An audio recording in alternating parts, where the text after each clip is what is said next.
Hey everyone, welcome to the 501st episode of Just Shoot It, a podcast about filmmaking, screenwriting, and directing. This episode is brought to you by patron Johnny Stuckmeyer, who's a very cool DP director. You should check him out. He shoots a lot of awesome tabletop stuff. I'm Oren Kaplan. And I'm Matt Enlow. Today we've got William Bridges on the show. It was such a delight to talk to him. He is the co-writer, director of a new film called All of You, which is available on Apple TV now. Yeah, and also he wrote for Black Mirror, two of the best episodes, the USS Callister episodes. He wrote on Stranger Things. Yep. And he's buddies with my buddy, David Rom, the cinematographer that I filmed in Thailand with and that shot my first feature. And also Brett Goldstein from Ted Lasso fame is the star, along with Imogen Poots of All of You. It's a really cool movie and a really fun conversation. And you guessed it, we dig into all of the stuff Oren just highlighted. We love talking to him about his career. We talk about All of You, but we also talk about how he got there. It's a pretty inspiring, fun story. I feel like I've been saying this more and more lately, but like that conversation was a reminder of why I love doing the show. Will is so smart, so story-oriented, so character-oriented. He's a really gifted filmmaker who makes it look easy, you know, in a way that's inspiring. Like on paper, you're like, I'm so jealous of this dude. But he was just like such a good hang. It was really great. I bet people want to be best friends with Will all the time. Humble too, like very like, oh wow, I'm talking to Charlie Brooker. Oh wow, I'm writing on Stranger Things. Like not like, I don't know. I guess I like people that are excited by working with these amazing people in an honest way, and I think he was. So yeah, it's a good chat with Will. Is there anything else, Matt, you want to tell us about before we pop into this episode? We have a live event. I just paid the deposit with our... Wait, what? We paid deposits on that? Yeah. I paid deposits. Well worth it. If you want to make it well worth it, you should come to this event we're having on December 10th. Producer Kelly Christensen asked me, what's the difference between this event on December 10th and our last event? And I was like, nothing. It's just a bunch of people having fun, talking about filmmaking, meeting, interacting. Maybe I'll come up with a better name tag scheme or something. Or not. Or the same one. I think the name tags worked great. We put it back on a Wednesday at Lawless Brewery. Can you tell us why we did it on a Wednesday? Why is it on a Wednesday, you might ask? Because if you attended the last event, you'll remember how wonderful it was to hear the jam band next to us playing bluegrass all night long. Yeah. There were banjos, there was clogging. Yeah. I think there was a harmonica at one point. It was a true delight. Lots of facial hair. You think bluegrass is known for facial hair? What? Hold on. I'm just going to type in bluegrass and click on Google Images and see. Yeah, dude. Yeah. It's literally just pictures of grass. Kentucky bluegrass. Kentucky bluegrass? No, yeah. There's definitely, that kind of like country western Ozark sort of vibe to it. And they were like, do you want to do a Tuesday or Thursday? And we were like, well, no, we want to be there with the bluegrassers. Yeah, we love it. Dude, the bluegrass, type in bluegrass band into Google. I've seen 80% of the bands don't have facial hair, but you know who does have facial hair is most male filmmakers and a few female filmmakers that will attend this event. Yeah. But by the way, it's not a requirement. We don't need facial hair. Honestly, we have too much of it as it Certainly goes. Not. If you check out our Instagram, we'll have information on how you can RSVP. The RSVP is really helpful because it just lets us know, honestly, like how many chairs to put out. But it's at Lawless Brewery in North Hollywood. We start at 7. We hang out till close. So come out and have a good time. And you can check out how to RSVP on our Instagram. And for what it's worth, quite a few people that didn't come last time saw the pictures and regretted not coming. And I didn't feel bad for them. So if you are not going to come, I don't feel bad for you for missing out on this amazing time. It's a really fun time. It's free. You can donate a little bit of money to cover the fees, but also we got that giant pizza. And when I say giant, it's like a 3 feet by 3 feet. Is it that big? It's like a floppy, the size of a floppy. It is too big to get through a door. Yeah, it's huge. That's true. To have a luggage rack. Yeah. So we'll probably, depending on how many people RSVP, we'll probably buy some pizza as well. Yeah. Cool. Well, without further ado, I think it's a British word. Let's talk to Will Bridges. You seem like a relaxed, cool British guy. Yeah, I think it's a bit of that. And like anxious is my base level anyway. So like coming in the run up to something, your first movie. Obviously IMDb credits paint a certain picture, but like the big hitters of like Stranger Things and Black Mirror and then All of You, right? There's like, that's like a pretty sci-fi heavy, fantasy heavy sort of track record, right? Yeah. And then all of you, There's some darkness to it. dark, yeah, sure, it's pretty dark, yeah, and also the coolest credits, right? Like best of the biz. That's so cool. And then all of you is really fascinating to me because based on the trailer, it feels like just a pure romance with a light touch of sci-fi, just to kind of like, I don't know, convince Suits that you're the guy to do it. Like, tell us about how you got to go from, like hardcore sci-fi into something that is like, not hard sci-fi, just like more of a pure relationship movie with sci-fi elements. Sure. Well, the truth is, I'd made a short film with the same premise as the feature 12 years ago. So weirdly, like before I did Black Mirror, before Stranger Things, I'd done this story already. And that was what served as kind of like the beginning of, I guess, the other sci-fi work. I'd also written a calling card pilot script for myself, which was sci-fi. And that's what got me my agents. And when you say a calling card pilot, do you mean something so outlandish that you knew it wasn't going to get made, but was like a cool sample? Is that what you mean by calling card, or do you just mean a good pilot? No, well, I think it turned out that way. Like, I think the honest truth is I didn't know what I was doing at the time. Like, because I've been working in the UK. I had a UK agent because I had to get one because we've got a deal to write a feature film for Channel 4 or for Film 4. Sure. That was me and Brett as well. When are you guys going to get more channels? Sorry, they did get some more, but nobody's heard about them. I don't think they're very good. Yeah. But and I was doing, I was getting bits of work in the UK, but it was all trying to do like, low budget stuff that I could make myself. And that's just a big struggle for anyone, right? If you're writing a low budget thing and going, pick me. I haven't done anything yet, but pick me. And so I got like to a point with writing, and I was like, I'm just going to write something I'm never going to get the chance to make, and I'll never have the money to make. I'm just going to not have any limits on what I write.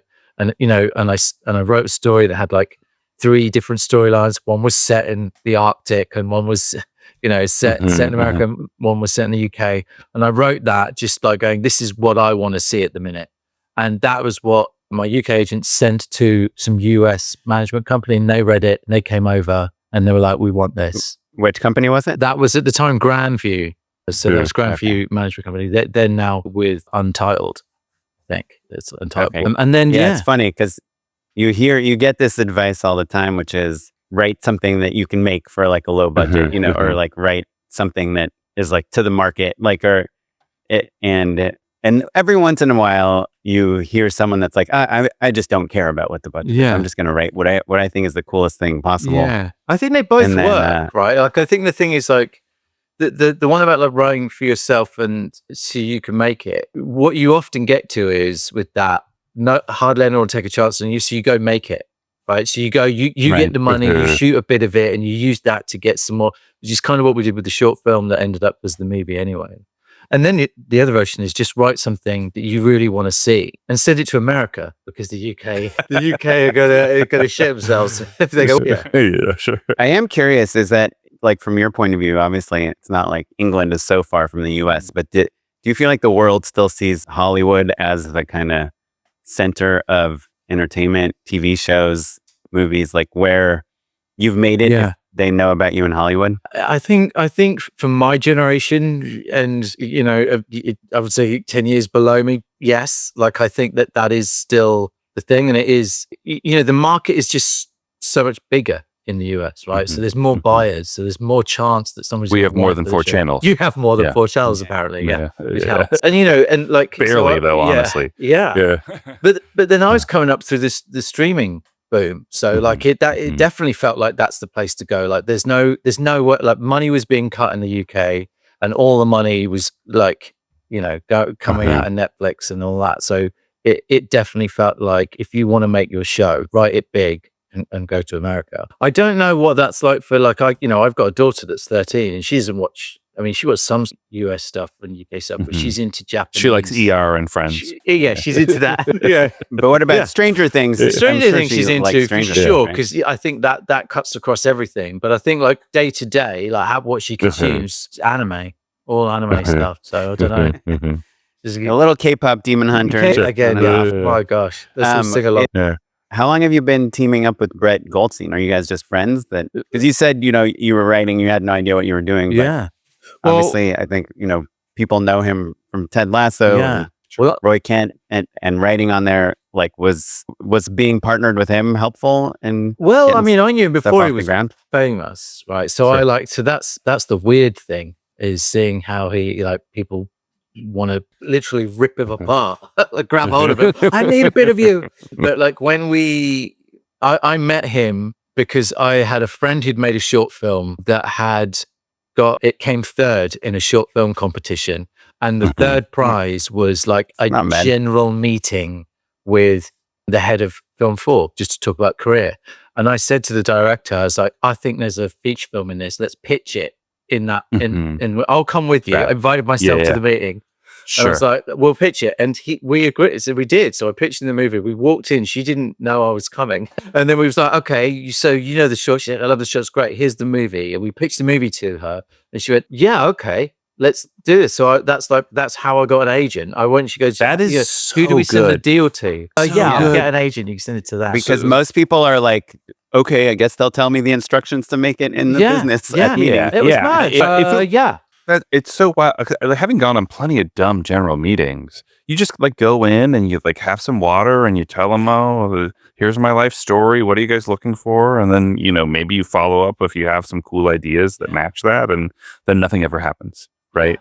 So coming in and turning it into an opportunity, which I think is kind of a new theme we've been hearing and kind of like focusing on in the podcast recently, of just like, every touch point is an opportunity, not to come on too strong, right? Like not to be too sweaty, but like they already liked the film. Yeah. So what's the natural evolution of that, rather than wasting everyone's time and, being like, okay, great. This is, so guys, keep me in the loop on stuff. Follow up, send me stuff. You know what I mean? I think it's like the idea is that they want to know that you're going to do it, right? Like it's the train's leaving the station, and you're telling them about it, like, and you're coming in with a fully formed plan. Like, we just need you to come, not like, I've got this kind of idea. Because I think also, like, there's another route, which is, you do a few things that are outside the world of film, and they know about you, and they want to work with you as a creative, and they're like, tell me about your project.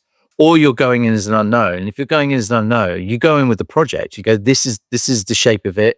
This is what we can do. We keep in mind that it's going to be low budget because we know how all that works.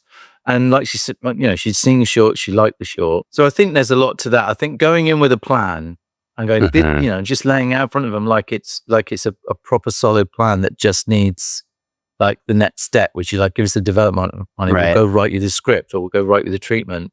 That's not a big commitment once you've gone in there and you've talked. Sure. You've walked through it. And anyway, so Brett was in that short film. So when that happened, as an actor, but he was on as the writer as well in the short, and so we met through the director on that movie, and we were writing that movie together.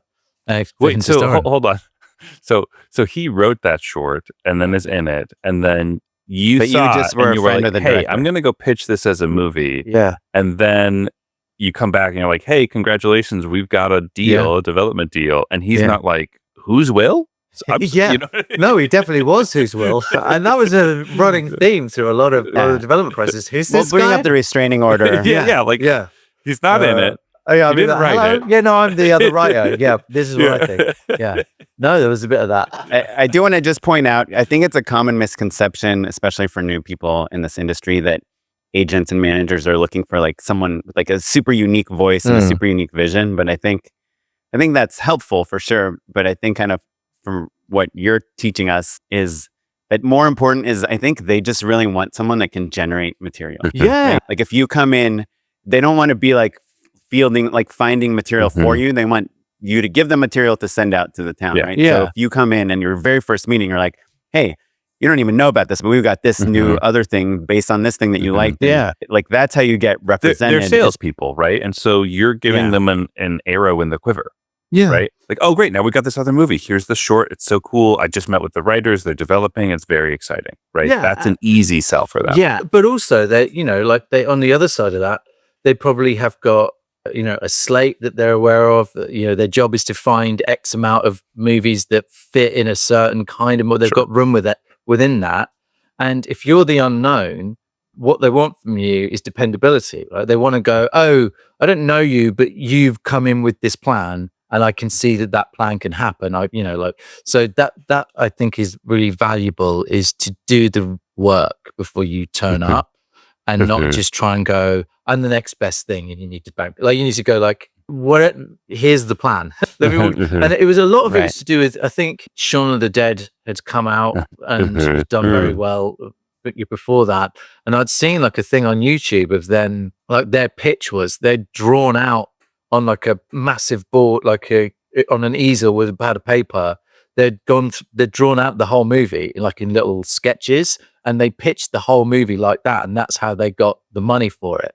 And that really made me think, so, oh, that's how much you need to do. You can't just go in with the idea and try and schmooze. You have to go in and go, let me walk you through the movie. Let me tell you every single bit and act out some of the jokes and stuff like that. And that's what we were doing in our pitch. Especially, What movie was that? That was Shaun of the Dead. Oh, so the movie we were doing was called Super Bob. Yeah. And it was about Super Bob. So that was the one. So Brett was in it, and it's about it's the world's only superhero, and it's about what he gets up to on his day off. And his name is Bob. Short for Rob. Yeah. And what you didn't direct it though? No, I did direct it. Were you not interested in directing? No, I also tried to. I said to the director, I was like, "Here's the feature, and I want to direct you." He was like, "Yeah, it's great, but I'm directing it." I was like, "Well, all right then, fine. I'll write it." Yeah. So what makes you? So I think through all this, through your reps, through all these things, you get to write on Black Mirror, which Charlie Brooker is British, right? Yeah. So is it? But it's an American show, just because it's no. I think Netflix? I mean, the first 2 seasons were UK, and they were Channel 4, and then Netflix came in, and because I think there was I don't know the details, but I think the Channel 4 weren't going to go ahead with it or something, and Netflix came in for it. So I don't think I'm not sure they poached it, but definitely they came in. Well, if they don't want to do it, we'll do it. Yeah, I don't really know. I remember torrenting Black Mirror before it was on Netflix. For sure. Yeah. Pirate Bay. You guys have the Pirate Bay? And never heard of it. What is that? Right answer. Yeah, me too. I don't know. But so you had so you're writing on Black Mirror, you're writing on Stranger Things. You had this other show, Soulmates. It sounds like it has like kind of overlapping themes and stuff from your movie, right? Also about kind of a sci-fi version of finding your soulmate. That's right. Yeah. What makes you, while you're rolling in all this writer cash, I'm WGA, I assume. What makes you want to go trudge through Wake up early trenches? Why do I want to do that? Be responsible Chase for the a Smith. second on set. Yeah, I mean, I'm as a still director. asking myself that question on one movie, and why am I doing this? No, I mean, like I've always wanted to be a director, and I think I started writing because I didn't know any writers. So I was writing stuff for myself because I couldn't get anyone else to do it for me. So that's how I started writing. And then kind of I met Brett, and I was trying to talk him into writing stuff for me, and we started writing stuff together. So it was very much out of a kind of necessity, was writing. And then the sci-fi thing was because I've been into everybody's into lots of different things, and you want to kind of just do one. Like I love sci-fi, I love horror, drama, I love comedy, all the things. But the pilot that I wrote was a sci-fi script. It was like a grounded sci-fi pilot, and Charlie read that, and so he said, "Come and talk to me about Black Mirror." And I went in and I pitched him 3 ideas, and he was like, "I don't like any of those. Here's an idea." I was like, "I will do that one." Wait. Sorry. Tell me about this, because I'm a big, even though I just called him Charlie Booker instead of Charlie Brooker, I am a huge Black Mirror fan. And I'm just saying, you wrote 3 episodes, right? Shut Up and Dance, and then the 2 USS Callister. Sure. Let's call it McAllister. It's Callister, but let's call it McAllister. Sure. Charlie Booker. We're in an alternate universe where it's Charlie Booker, Black Mirror, and I wrote here's the McAllister. And Matt Damon is and there's only 4 channels. And wait, so Shut Up and Dance, was that the first episode you wrote? Yeah. And so I think that's where the sci-fi stuff comes from, because he'd read that was the next thing. And I think then off the back of that, well, actually the Duffers had read that pilot as well, and they'd said, "Do you want to come and write on season 1 of Stranger Things," which was at the time called Montauk when I read it. Oh yeah, And we've seen the pitch deck. yeah, it's great, isn't it? I got him to send me great. that when I'm Yeah. planning a pitch.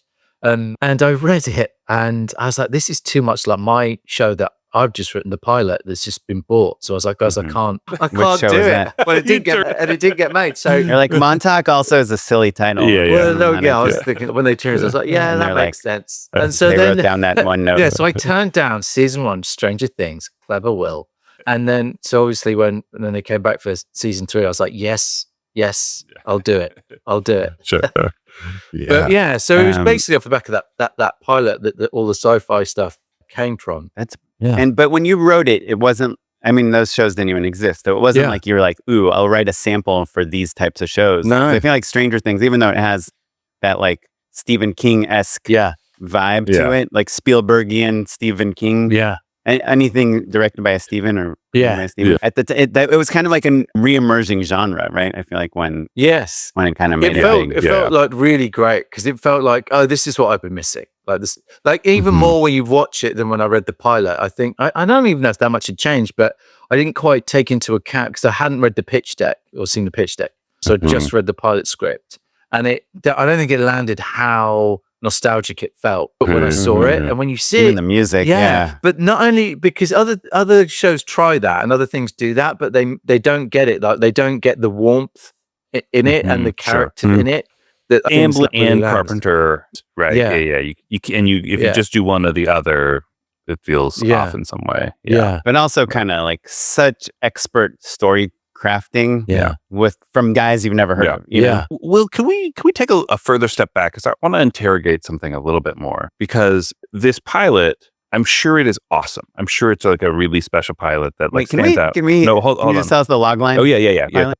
Can't remember it. Okay, sure. My God, That's okay. Is it 14 years ago? Hold on. I mean, I can't. Like, what's it about? Was it the idea that got everyone excited, or Yeah. the writing style? Okay, so like in the 70s, they sent NASA sent a signal to space called the Arecibo message, and that message contained all the information about us as humans, where we are in the world, what our genetic makeup is, and It that's was the Chad GPT. yeah. Well, it's like the gold record. Yeah, right? it stands out, and it's like it's saying to the universe, we're humans, we're Earth, and we're here. Come find us.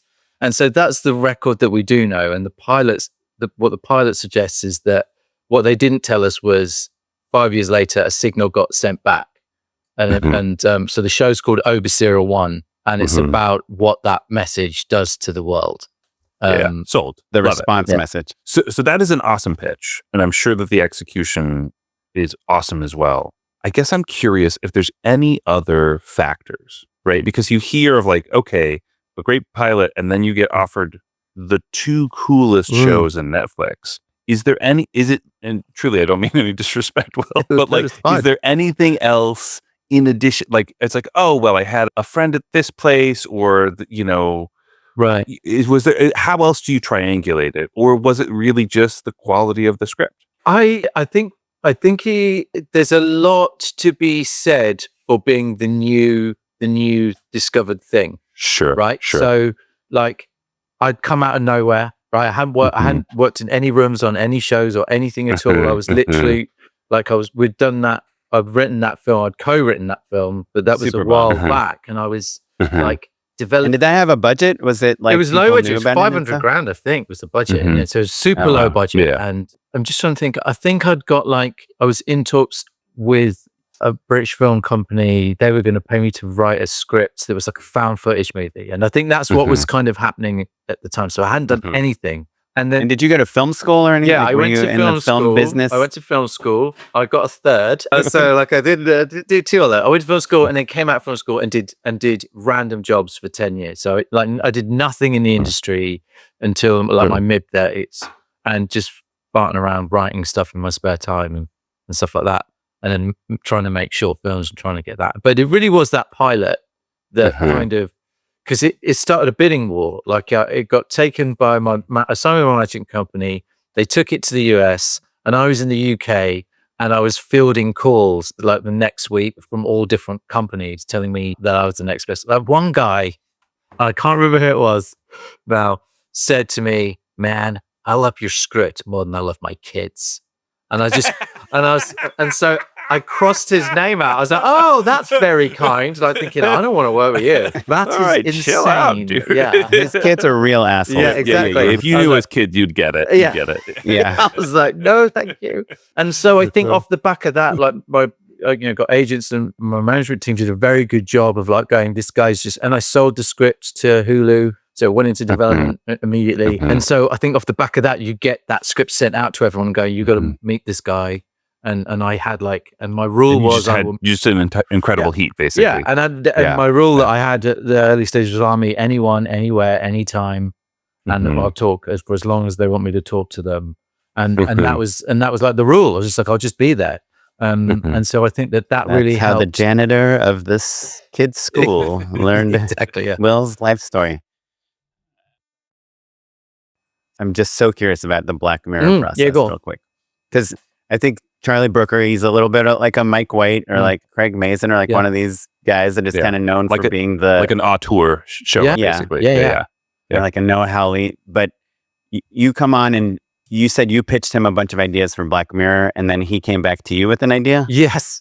Yeah, there's a theme coming here. There's a theme on the show. Because I turned up to the meeting and he'd read that. So he'd read Obi-Wan and my manager said, take some ideas, obviously. So I went in and I pitched like 3 ideas and he was... How did you come up with those ideas? Were you just like looking through your notebook of ideas? Yeah, I was just like, and I think that, I was quite often going like, what's the most Black Mirror-ish idea that's out there? What's like what's really horrible? Yeah. And I went in and I pitched something about it's because I walked past a gym where you can see everyone running. And I walked past like 5 people and they all looked incredibly like beautiful people. And I thought, you fucking people. I was like, what if they actually are trapped on and they can't get out of that? And my pitch was like, what if you could sign up to a service that completely controlled your whole life? So like literally like you couldn't pay to get on the tube. The only way it'll let you pay to get on the tube if it takes you to the gym that's already subscribed for you and and it picks your dates for you. So it completely maps out your life. So you end up being one of these beautiful people that is completely imprisoned in that thing. Sure. And I thought, that's cool. It kind of has like Pangs of Gattaca and also like some of the more recent Black Mirror stuff. And then carried on chatting about stuff. And he was like, what about a guy that gets caught wanking? And I was like, go on. I was like, okay, interesting. Yeah. He gets going, but then he gets blackmailed. Wait, that's Shut Up and Dance? That's the one where the kid with the laptop? Yeah. Dude, that's probably one of the darkest. That is the darkest one, isn't season. It? What's interesting about that one is that and great. Yeah, he wasn't a pedophile in the original drafts. It was about a guy who's just was just wanking to like porn, and he gets blackmailed. And we kept stumbling at the point where he has to go and rob a bank because we were like, he would just go show the pictures, send it to people, and we just couldn't. We were trying to find ways to get him like incrementally deep into it, where he couldn't get out of it, and we just kept stumbling. So we kept getting to that spot, going, how are we going to get him to do that?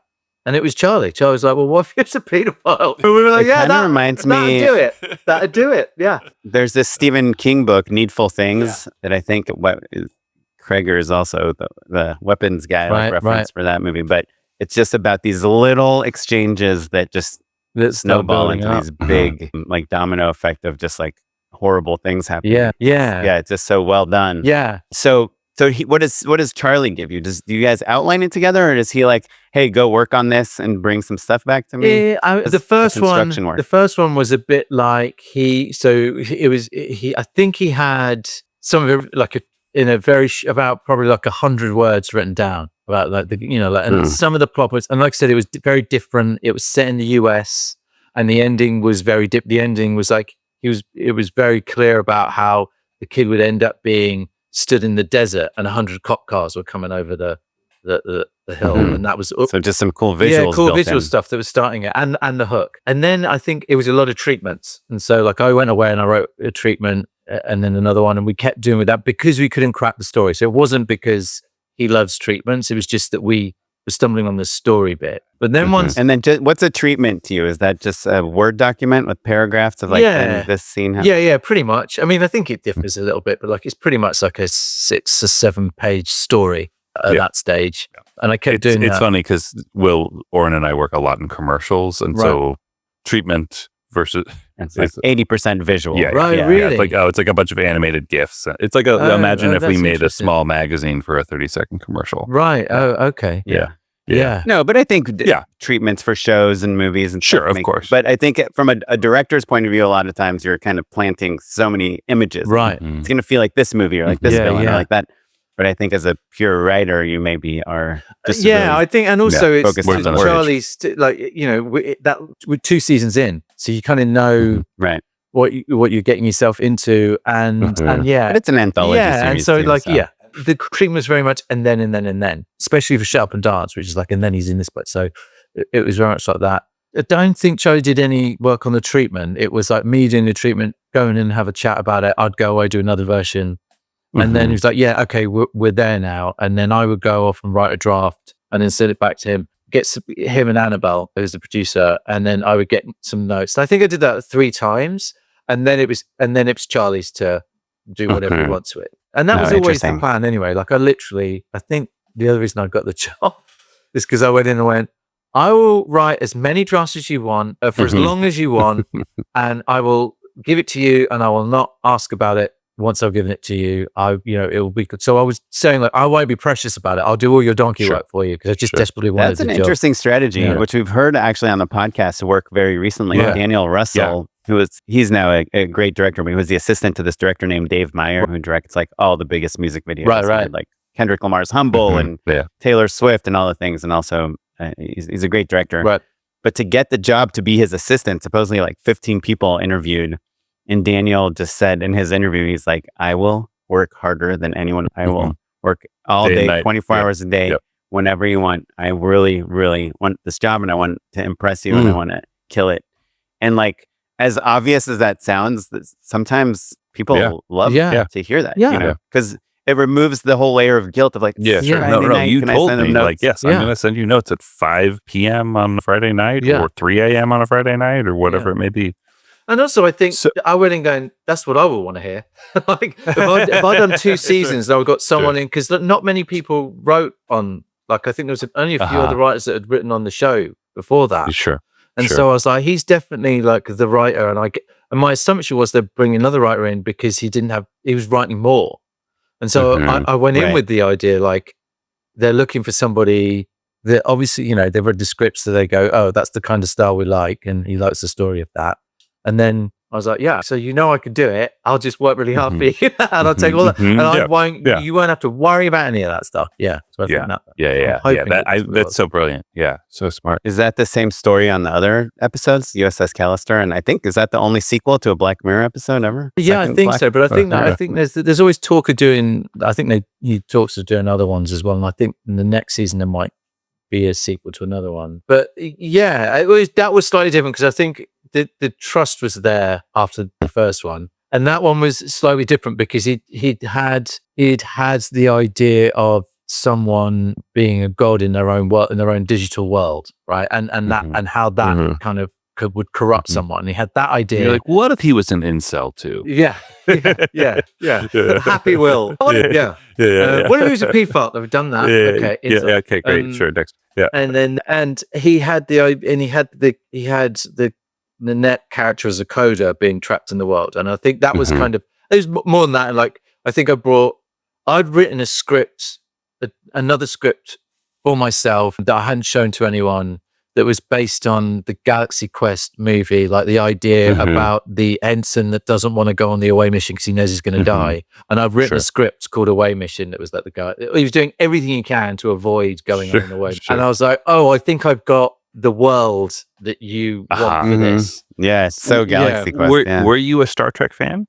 Yeah, not a huge, not like, I grew up on Next Generation. So that was on every week on my TV. And it was the first show that I remember reading like the TV Times thing to find out what was going to be in the next episode. So in that sense, I was a fan, but I wouldn't call myself like a Trekkie. Like after He doesn't have Matt. Matt has the surgical Spock ear. Oh, yeah. well You done. can see on the headphone, No. like, yeah. You're one of those. Okay, cool. No, I'll I'm see you not. later. No. Yeah, sure. I grew up on Spaceballs. Spaceballs. That was my, Oh man, most of my space. Spaceballs. This was is just an a absolute ruse for me to classic. interrogate you on the inaccuracies. You're the guy. Well, You're the guy. if you've Somebody gotten sent it me an right- yeah, email yeah, once. no. Somehow they Sure. found my email and they sent me an email going, "I'll never show this to anyone, and we never need to talk about it. But did you base this moment in USS Callister on this episode from the original Star Trek?" And I Sure. never replied. You're like, terrified. Yeah. So In a that certain was sense, it's almost Threw your easier laptop in the to trash. do the pastiche because it's like you obviously you have touch points, but like you're a little bit more removed. You don't get mired in the specifics quite so much. That's you right. know? Yeah. Which is Yeah. why I think like Galaxy that's Quest is a good reference because Galaxy Quest loves Star Trek, but it likes Sure. to have fun Yeah. with it as well. Like it understands all the fun things, like the guy who doesn't want to go on, like all that stuff Sure. is like Yeah. referencing lovingly to Star Trek. And I think that was what we were trying to do with Callister, is that the guy loves this world. He's built this whole world because he loves it. And it was just like playing with the rules once you're in it. Sure. Yeah. Yeah, really fun. Well, so then I'm curious. We had the director of Galaxy Quest on the podcast. Oh, did We you? did. That's Oh, right. Amazing. Because Yeah. he's amazing. Yeah. Didn't he do, did he also do Bill and Ted. Tremors? Yeah. And Bill, did he do Oh, Tremors? did he? Maybe. And Bill and He came to Ted. talk to us about It's the the third new one, the new Bill and Face Ted. the Music. He did the Face new Bill and Ted. Yeah. Oh, wow. Yeah. Wow. Yeah. and the original. Oh, that's right. Yeah. Yeah, Oh, and the all original. the Bill and Ted. Yeah. Yeah. Boy, it's so fun. Yeah, go ahead. I was going to transition into all of you. Yeah. So, Yes, so, let's so do it. it's interesting to hear, we've got all that sci-fi background and kind of like hearing how, okay, like, I can't imagine that when you were writing that pilot, you were like, this is going to launch my hardcore sci-fi career. You were just like, let's write a good TV show. Yeah. And then it kind of inadvertently set you on this very cool path. And I think Oren and I can relate. We both were, young filmmakers in Los Angeles when Funny or Die and College Humor and just YouTube and all these kind of companies were growing, like popping off and needed comedy content, and both love comedy and have a natural interest in it. But I wasn't like, oh, I'll be a comedy filmmaker. Right, yeah. Right. And then, so I'm curious then, all of you, again, has those elements, right? But also is really just a romance, it seems like, at its face. So is this you trying to connect dots into a broader spectrum of filmmaking, or is this an itch you wanted to scratch? Like, talk to us about how you came from that hardcore stuff into something that's a little bit more grounded. Yeah. I mean, none of it was a conscious decision to do anything. Sure. I mean, yeah, of course. It's not. like, you know what I mean? It's like, it honestly isn't. I mean, I think because, we'd made this short film years back, and then it's this pilot. So this pilot gets me through a load of doors, and I take a meeting with a general meeting with AMC whilst I'm out in LA. And Zed goes, "Oh, it's still your short. It's called For Life." And she's like, "What are you doing with that?" And I was like, "Nothing. Why?" And she's like, "Oh, we like that. Do you want to do it as a TV show?" And I was like, "Yeah." And I came out, "Are you sure?" And I came up and I was like, "I think I want to do this as a TV show." He's like, "Cool, I'm in." And so it came out of that. Wait, can you tell us about the short for a second? Sure. Kind of how long it was and what the premise. So the was? premise is the same premise as the movie, and it's almost the same as the beginning of the movie. It's two friends walking down the street. One guy is paying for his friend to take the test. He's secretly in love with her, but he can't bring himself to tell her, and he's kind of hoping that it's him. And she takes the test, and it's not, right? And that's basically the short film. And so we shot that, we had these conversations whilst writing this other movie. We wrote that short film in 2 weeks. We shot it a week later, and so we had it just done. And it was just like a one-day shoot. Yeah, it was a one-day shoot, and then I think we came back for like a couple of hours about 2 weeks later after going, "Oh, we need this bit," and Brett was in it as well. And so that short, it was just sitting there. I think just before I took the general, I'd made a couple of other short films as well. But one was a short film about a zombie who couldn't catch any luck until another female zombie takes pity on him. So there's a theme there about relationships. Anyway, zombie love story. And I'd done another short. So they watched all the shorts, and I think she just connected to that one. And so then we did this TV show that was. And did your reps send your shorts ahead of time? They before must have this done meeting, or how? Yeah, they must have done. Or they just Googled you and found your Vimeo. or something, Yeah, because it was open for anyone to see. Sure. So I think that was it. Like they'd read I'd gone there to talk about this overseer on sci-fi pilot, which is quite like hardcore, like sci-fi, right? Like it's grounded sci-fi stuff. And she was like, what about the guy who can't tell the girl that he loves her?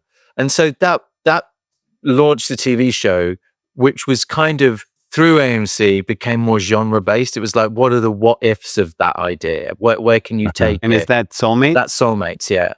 And so we did that show, but we still had the short film with Brett, and as we were running, and we would talk about that short whilst we were writing these other episodes. And we knew it didn't fit in the show because it was a different style to the show.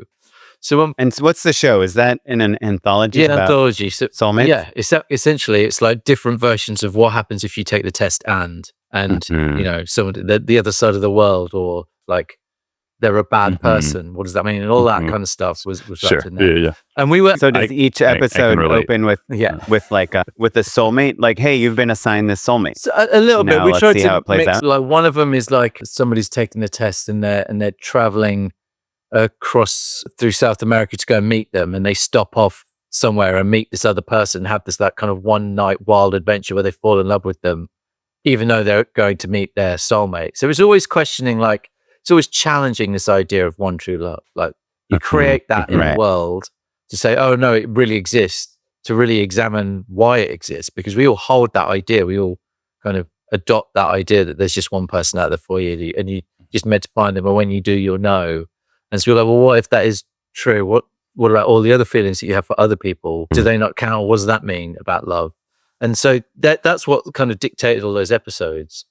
And then we got to the end of this, making that show, and we were like, we've still got this story. And Brett, whilst we were shooting the show, Brett was shooting Ted Lasso season 1. So he was like, it really annoyed me because he was like, we just got the show commissioned. He's like, great.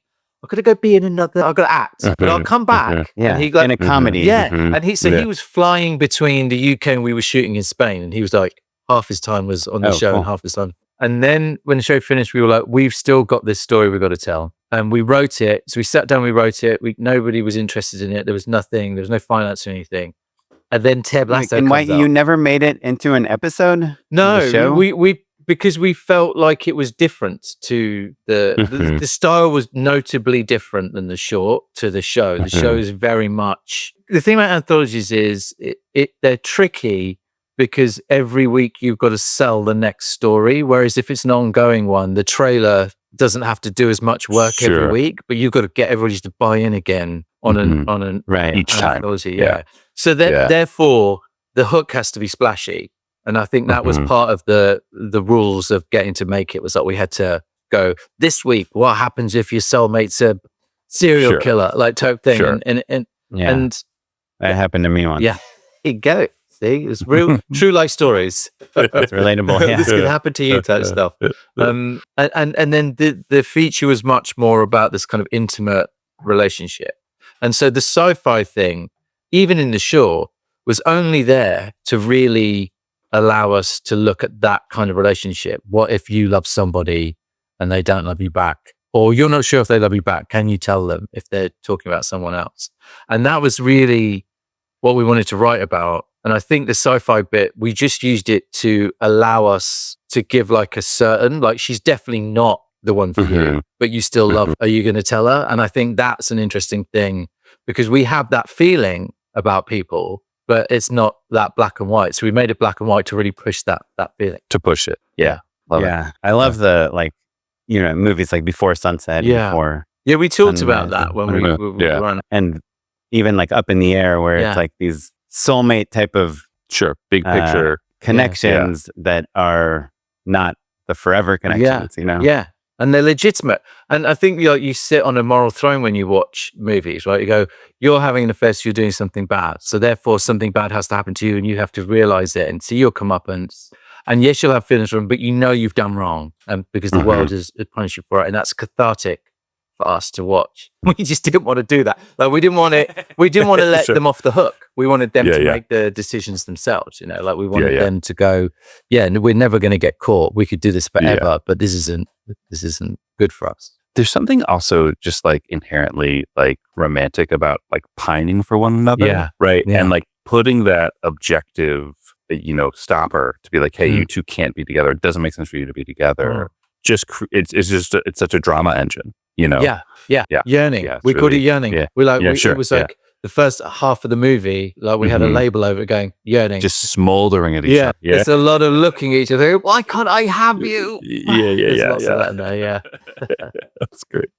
I mean, I know I have to wrap up soon, but I'm curious, just, with such a kind of a deep writing background. I know you directed a lot of kind of shorter form stuff in the past, but do you feel like you grew as a director by having to take the script and shoot it to be on a monitor to match what you were imagining with all the uncontrollable factors? Yeah, it was easily the hardest thing I've ever done in my life. Directing that movie, it was so much harder than I thought it was going to be, but not like in bad ways. I just think I was naive going into it, and I hadn't really. Like, what are some examples? Well, we shot 25 locations in 23 days. Like when you're writing it, you're not thinking about that. You're like, you're going, oh, well, yeah, obviously I've got to go here. And then you got the reality of like. This is an ignorant question, but in the UK, are you doing set visits on your TV shows and stuff? You're on set all the time, right? Yeah, when you're show running. I was there, so for Star Wars. Sure, I guess it's true, of course. Yeah, I was there. I was treated like it was a showrunner job. So I was there every day, and that was really So it's funny to be like, to have made, a runtime even more than a movie. Significantly more than a movie. Yeah. And he was an EP on some of the Black Mirror. But I think like the show, you're supported more. Like I think AMC, they'd made so many shows. All like I said, Emma. There's an engine. Yeah, right? They know you're being advised and helped, and all. And you're kind of delegating, right? A little more to the ADs and the production designers and DP, and the directors there as well. And you're like, so the director's coming. She's like, can I pitch you this bit and this script? Can I pitch you a way to do it different? You're like, oh yeah, that sounds cool. Go do that. And so you're not like, every moment. Is it the red or the blue? Sure. We can't use this street. Is this street okay? Because if we're not doing this street, then we're going to have to wait 2 weeks. And you're like, I don't know. All that. And that's the worst is like, do you really need a techno crane or can you just do it like handheld? Do you want it to be worse? Yeah, like we don't need anything. Exactly. Yeah, exactly. Like, well, we didn't get it. It so makes a big difference. What? Yeah. We're not coming back. We're not coming back. What? So, it was really difficult, a really steep learning curve on directing the movie. But obviously, because it was the hardest thing, it was the most valuable experience because you come out of it like, I don't want to say like a soldier, but maybe like somebody who's been through a wet Glastonbury. It's raining. You kind of go, I did it. Was there anything, I mean, I know, again, you've directed before and you're friends with Brett and stuff, but was there anything you found surprising or interesting about directing the actors, the performances, and just being a little more in the weeds on all that stuff? I think that was the biggest, like, because I directed Brett in the short, but that's like a day or two, very different. Like, and we developed a shorthand for writing over the last 10 years. So we know each other very well when it comes to writing. And there's like just things, you can be just so direct with stuff when you've got that relationship, right? That kind of creative relationship. But then, like, you can say like, that looks kind of weird, but is there something he goes, well, what if this happened? I'm like, no, that's no good. And he knows that I'm not going, you're shit. He's not hurt. Yeah. You're a shit writer. Here's a better idea. He's like, great, we can figure out this then. Okay. And then you could talk, even then if I go, oh, that's a shit idea, he goes, no, it's a good idea. Let me convince you. And you trust him enough to go, that is a good idea. So you've got that relationship where there's just 100% trust both sides. The dynamic shifts dramatically from director to actor because it's different needs, right? And different things. And Brett was very good because he's obviously acted loads and worked with lots of different directors. He was very good with me because I was not, like, I had to learn that on the job. And I kept, one thing I learned was if you want somebody to relax just before a take, don't tell him to relax just before a take. Hey, just relax. Chill the fuck out, okay? Here's my note. Relax. Okay. Camera.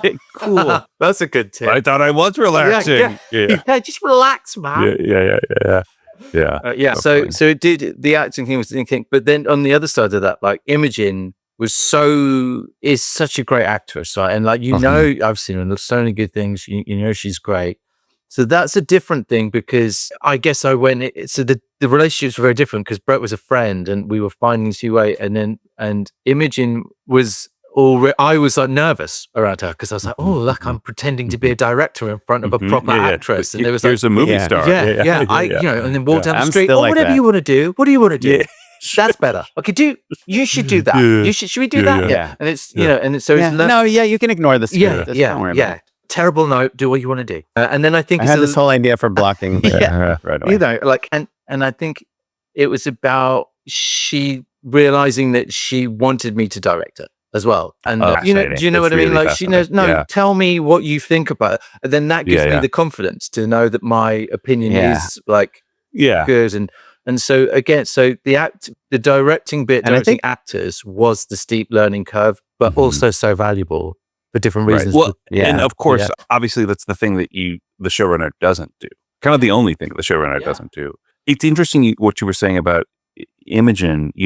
I think we're always just trying to figure out how can you support your actor, right? And sometimes, you're, especially when you think of them as super experienced and like a real actor, a real artist, you think you're supporting them by kind of like giving them room to do what they want to do, space to do what they want to do. And it's so fascinating to hear, like, and I think I've experienced a lot myself.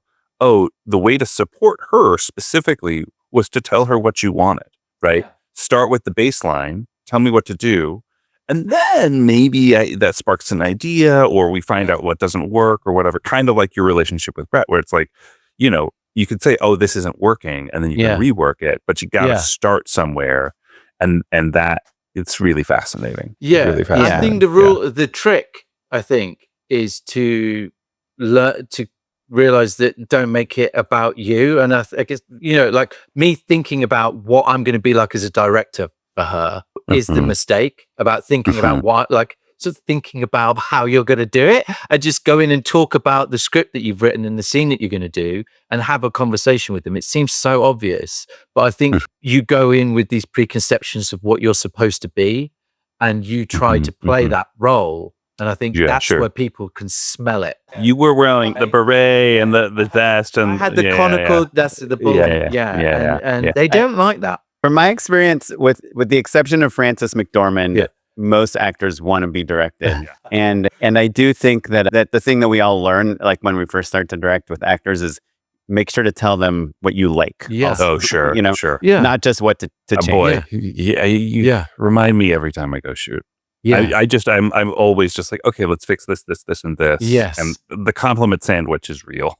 Yeah, it's and with true. friends, you don't need to do that as much. That's right? I disagree. It's not as I disagree. You should, unless you're a writing partner. Actors, when they're acting, you need to, because it's so exposing, isn't it? And they're like trying to access emotions. It's one of the jobs that on the set, I think, like, you, like, not everyone could, you can't go, okay, right, the actor's not doing their job properly. You over here, you come and do this, right? Or like, we'll fire you and we'll get someone else in the next day to do it, right? So it's such an exposing job that they need that support, and they need a different kind of support than anyone else. And it is a bit of that, like, you have to be very aware of their emotions and support that and that.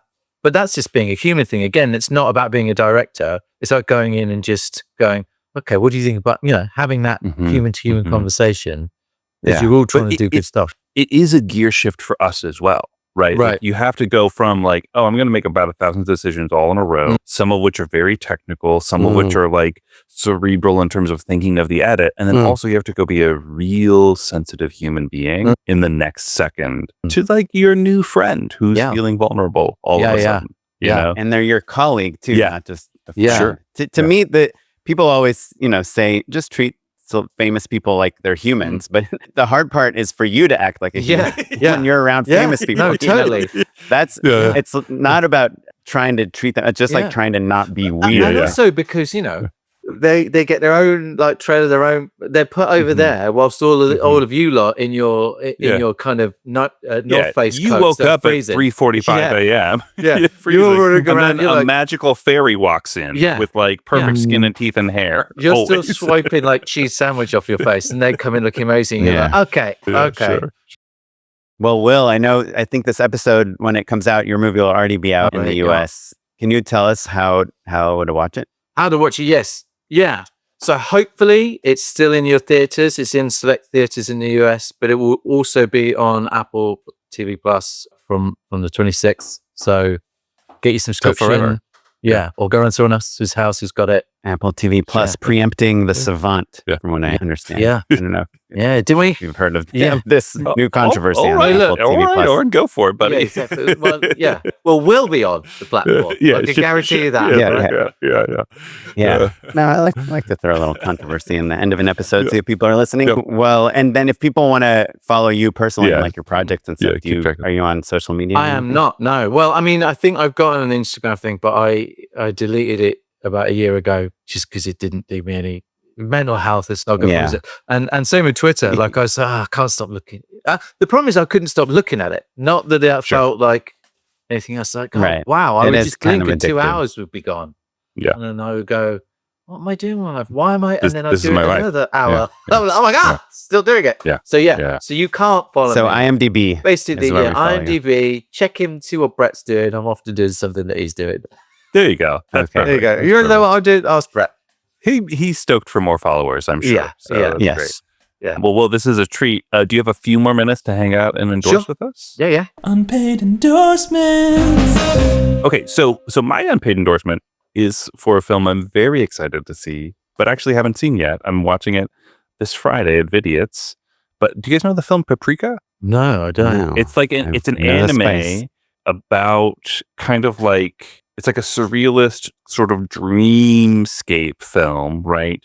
That is like the main visual inspiration for Inception. All that like kind of like world bending stuff. And then also like the hallway sequence where Justice Gordon-Levitt is, running through as it's kind of rotating. That's all Paprika, basically. It's like kind of a direct crib in a way that they're just kind of spiced all over that movie. Yeah, exactly. And because I haven't seen it yet, I'm not totally sure of the plot, which I think is actually pretty hard to follow. Right. Like I think I might read a Wikipedia beforehand. Tenet is based on the plot. Yeah, sure. There you go.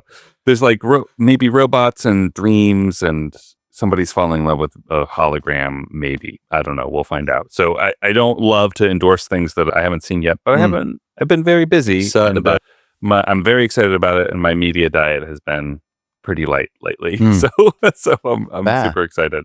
Will, tell us about your endorsement, please. Well, there's a graphic, it actually sits quite well in that banner. There's a graphic novel called Tumor by Joshua Hale Falkoff, and I'm reading it now as I'm looking at Noel Turzon. Yeah, Tumor. It's spelled the American version, so it's not but the U. No U. It's Tumo. And it's this graphic novel about a private detective in LA that's got a tumor pressing on part of his brain that is causing him to relive memories of his past, and he can't distinguish between the memories. Awesome. And so he takes on this missing persons case that triggers memories of his past about an event that happened. And it's just one of those great, like it's got that Memento vibes to it. He'll open a door in a motel, step out onto Santa Monica Beach. It's got that all beautiful memory language. Awesome. So if you can find that, you should check it out because it's got one of those, it's just got that lovely humor. I love the phrase memory language, right? Like we all know, or like dream logic is the same thing, but memory language is, this is the first time I think I've heard that. And it's such a beautiful way of describing the texture that you're aiming for. It's really cool. Yeah. Cool. Check it out. Kaplan, interesting. What you got, buddy? Yeah, that tumor of pressing against your brain room makes me think, have you heard of these people that are using ChatGPT and thinking that they are like figuring out all of quantum science and like new ways? Yeah. They're just from talking, and because ChatGPT is so nice, complimentary. Complimentary. It's like, yes, we're uncovering, and like there's all these people that feel like they've uncovered new sciences, and that kind of, it makes me think if I had a tumor in my brain, probably I'd be like, I've just discovered light. That is it's broken into colors. I remember the thing, somebody it told someone that they could fly, didn't it? And they believed it, or something. There was something like that. But the term that it used was, no, if you believe that you can architecturally fly, then you can fly. And I thought, well, what does that even like? Architecturally fly? Yeah. Or like a That's like a building. Read The Hitchhiker's Guide to the Galaxy. You guys remember how to fly? You just do it. It's basically flying is you have to trip and fall and get distracted by something so that you forget to hit the ground. I mean, that's better advice, I think, than architecturally flying. Yeah. And you can join these clubs where the members will like hide in bushes and stuff. Surprise! Just wait for you to fall and then try to that's good. Yeah, surprise you. But no, my endorsement, it's kind of like a re-endorsement. I talked about this Bob Odenkirk snippet, like pod snack I saw on the Mike Birbiglia podcast. Mike Birbiglia's podcast is called Working It Out. Who knows? Maybe Matt, you might have even endorsed this, but since I heard Bob Odenkirk on there and talked about it on the podcast, I've just been listening to a lot of Mike Birbiglia's Working It Out podcast, and it's so good. He goes to a comedian's act, like he sees them do stand-up, and then they talk about where the jokes came from, and then Mike will pitch new jokes and new ways they can, like new spins they can do on those jokes, and then at the very end they do this section where Mike will be like, "Hey, I have some new material. Let me just." He's like, "I haven't quite figured out the punchline, but this weird thing happened to me at the gym the other day. I know there's a joke in there." And it's just like real time listening to comedians try to find a joke in life experience. And it's so satisfying to me in that there is no punchline, and that these kind of world-class comedians are still working it out. Yeah. And then on spices too, I don't know, I'm sure everyone knows about Za'atar, but they sell it at Trader Joe's now. Zaatar. And it's like an amazing... Well, there's a running joke where Oren just loves to endorse Trader Joe's. He's not. There's no. You guys probably. He's not being ironic about it. I mean, I'm aware of Trader Joe's. Yes, we don't get it over here. But if you like snacks, it's a good place to go. Sprinkle it on. I just sprinkled it on eggs the other day. It's like really. Have you heard of salt, Oren? Salt works too. It's good. Yeah, and they do have salt in everything but the bagel, which is another Trader Joe's favorite. Well, Will, thank you so much. Thank you. If you guys have any questions you want us to forward on to Will, I feel like we could talk about USS Callister or USS McAllister. Yeah, Will, anytime you want to come back, let us know. Sure. Yeah, but you can email us. We're justshootitpod@gmail.com. You can find us across all social media at justshootitpod. You can find me on Instagram. I'm at @okaplan. And I'm at Mr. Matt Unlow. This episode was edited by Kevin O. Yang. Thanks, Kevin. Our social media is done by Lily Bouvier and produced by Tyler Small. And you're listening to music by the Free Music Archive and the artist Jazar. Thanks, everyone. Thanks. Goodbye.